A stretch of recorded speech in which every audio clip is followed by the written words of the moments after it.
Godaan iblis adalah membuat kita percaya bahwa tidak praktis untuk pergi kepada Yesus di sakramen Maha Kudus dan bersamanya. Saya baru saja bergabung dengan para suster, dan suatu hari ibu saya menelepon saya, dan dia berkata, "Saudaramu tidak pergi ke misa lagi, dan saya sedang berjuang untuk pergi ke adorasi. Saya baru saja mulai terbiasa dengan kehidupan kami. Jadi bangun di malam hari adalah pengorbanan besar. Meskipun sulit, saya tetap bangun, dan seringkali hanya berkata, 'Yesus, saya di sini.'" Beberapa bulan kemudian, ibuku meneleponku dan berkata, "Apapun yang kamu lakukan, teruslah melakukannya karena saudaramu telah kembali."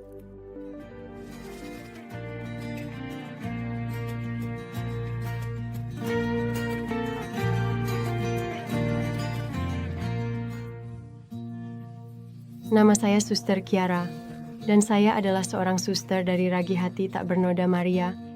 Dan karisma kami adalah pengorbanan, berdiri dan menyatukan diri dengan Maria di kaki salib.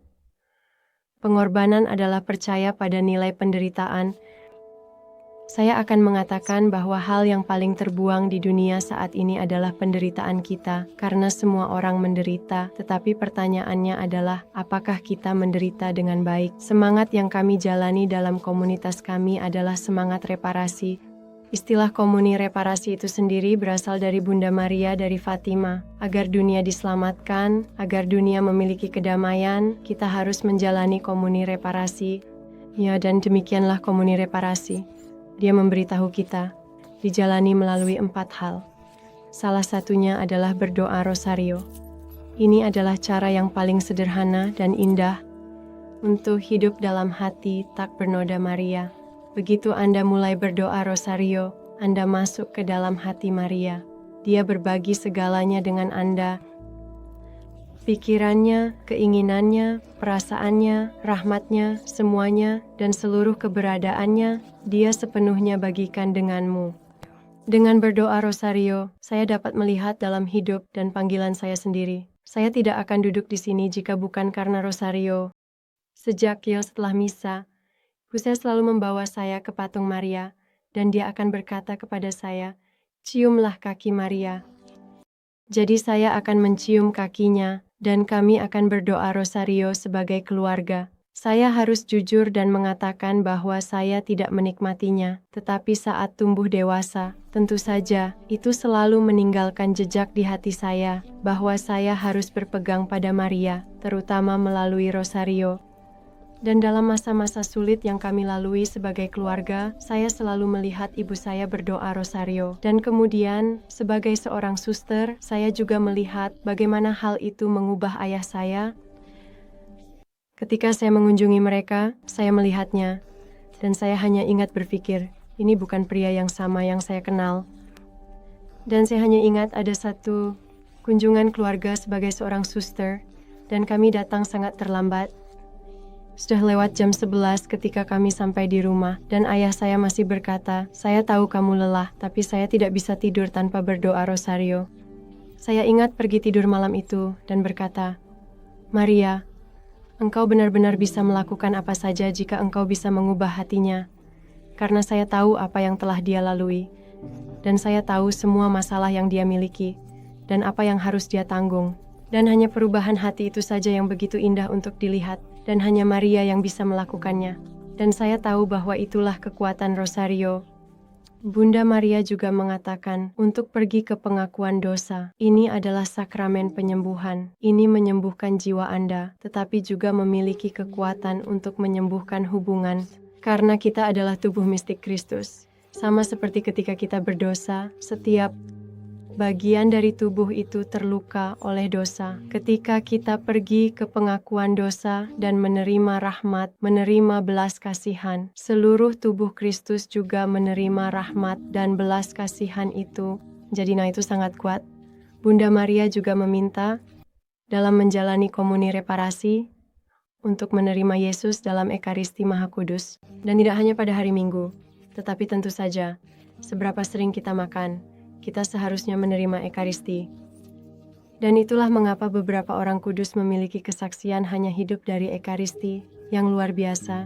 Tanim kita menyadari bahwa Dia adalah segalanya. Lalu mengapa kita tidak ingin menerimanya sebanyak mungkin? Dan jika kita tidak memilikinya, kita tidak memiliki kehidupan.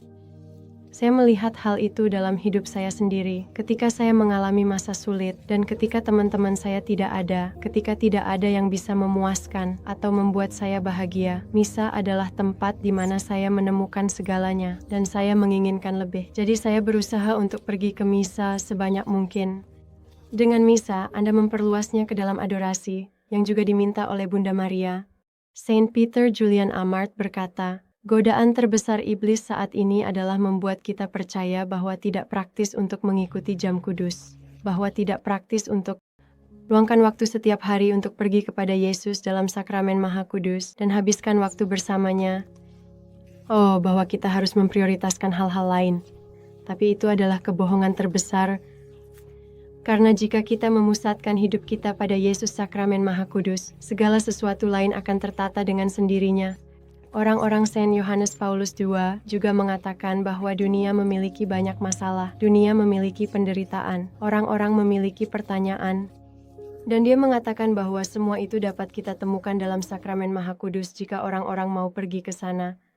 Sebagai seorang suster religius, dasar hidup saya adalah bahwa hari saya harus berpusat pada Yesus dan sakramen Maha Kudus, menerimanya, dan kemudian menghabiskan waktu bersamanya. Sebagai bagian dari hati tak bernoda Maria, hidup dalam semangat reparasi ini, bagian dari hidup kami adalah menghabiskan 1 jam suci di malam hari, 1 jam suci di siang hari. Dan jika kami memiliki lebih waktu, kami menghabiskan lebih waktu dengan Yesus daripada kebanyakan orang sebagai sakramen Maha Kudus. Sangat indah untuk bangun dan mengetahui bahwa hal pertama adalah Yesus. Dan saya tahu bahwa begitu saya sampai di sana, saya akan bisa melewati hari itu. Saya telah menyaksikan kekuatan adorasi dalam keluarga saya sendiri. Ketika kakak laki-laki saya mengalami masa sulit, saya baru saja bergabung dengan para suster. Dan suatu hari ibu saya menelepon saya. Dan dia berkata, saudaramu tidak pergi ke misa lagi. Dia tidak berdoa. Dia diam. Dan saya kesulitan untuk pergi ke adorasi. Saya baru saja mulai terbiasa dengan kehidupan kami. Jadi bangun di malam hari adalah pengorbanan besar. Saya tidak memiliki keinginan untuk bangun dan pergi ke adorasi. Ketika saya mendengar itu dari ibu saya, dan saya diberi jadwal pukul 11 malam, jam tersebut yang sangat sulit, saya menyadari bahwa saudara saya akan terjaga pada jam itu bermain video game. Sebagai pelarian. Dan saya menyadari bahwa saya bisa terjaga bersamanya dan pergi kepada Yesus dalam sakramen Maha Kudus untuknya, agar dia dapat menemukannya kembali. Dan itu memberi saya kekuatan dan motivasi yang luar biasa untuk bangkit. Jadi, sekeras apapun itu, saya bangkit. Dan seringkali itu hanya, Yesus, aku di sini. Kamu tahu, aku hanya di sini, tapi aku akan berada di sini selama 1 jam untukmu. Dan beberapa bulan kemudian, ibuku meneleponku dan berkata, apapun yang kamu lakukan, teruslah melakukannya, karena saudaramu sudah kembali. Dan bagi saya, itulah kesaksian terbesar tentang kesetiaan Yesus kepada kita. Dia menunggu kita setiap saat, setiap hari. Dia berkata, aku selalu bersamamu. Dan jika kita pergi dan bersamanya, maka dia akan mengurus segalanya. Jadi itulah reparasi komuni, seperti yang diminta oleh Bunda Maria, dan seperti yang saya lihat dalam hidup saya sendiri, betapa kuatnya hal itu. Ya terakhir, saya ingin berbicara tentang nilai penderitaan, karena saya pikir banyak orang mengalami penderitaan, dan itu sangat mengerikan, dan mereka tidak menemukan makna di dalamnya.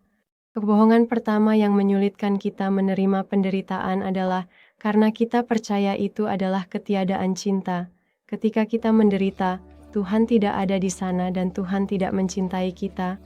Wondal misi Maite mendengar ini bagaimana Tuhan penuh kasih dan baik. Bagaimana dia bisa menjadi Bapa kita jika dia membiarkan kita mengalami ini.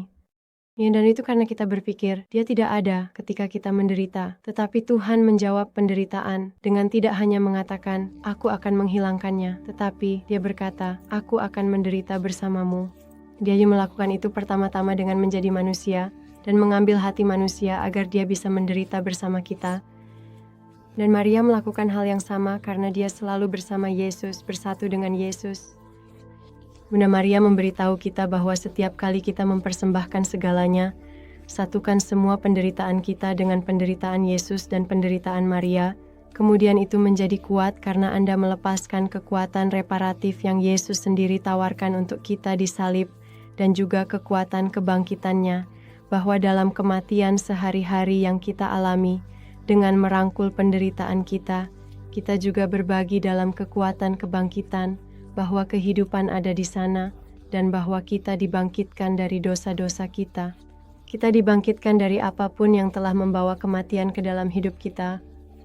Saya dapat dengan jujur mengatakan dari hidup saya, dan terutama sebagai seorang suster, bahwa begitu kita merangkul salib harian untuk melepaskan diri kita sendiri, mati terhadap diri kita sendiri, tidak mengetahui, tidak memahami, tidak memiliki keamanan dari apapun yang kita sukai, ada kedamaian yang abadi dan sukacita, yang abadi yang tidak akan pernah Anda temukan di tempat lain.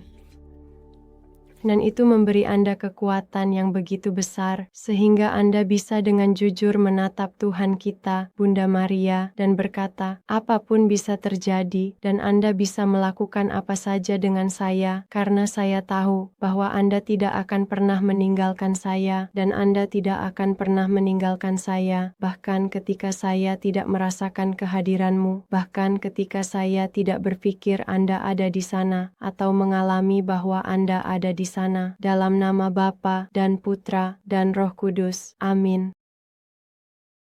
Yesus dan Maria, terima kasih telah hadir di sini. Kami mempersembahkan hati kami yang mulia kepadamu. Kami mempersembahkan setiap hati di dunia saat ini yang tidak mengenalmu dan yang membutuhkan kasih-Mu. Kami memohon kekuatan untuk menerima penderitaan kami. Kami memohon kekuatan untuk mengatakan ya pada kehendak-Mu, dan kami memohon kesembuhan dengan penuh keyakinan. Kami memohon kekuatan untuk mengatasi godaan kami, dan di atas segalanya, kami hanya memohon rahmat, agar kami semua menjadi anak-anak-Mu, agar Engkau menjaga kami dalam perlindungan hati tak bernoda dan hati kudus-Mu, kemuliaan kepada Bapa dan kepada Putra dan kepada Roh Kudus, seperti pada permulaan, sekarang, dan selama-lamanya, dunia tanpa akhir. Amin. Hati tak bernoda Maria, doakanlah kami, Bapa, Putra, dan Roh Kudus. Amin. Terima kasih, Suster. Sama-sama.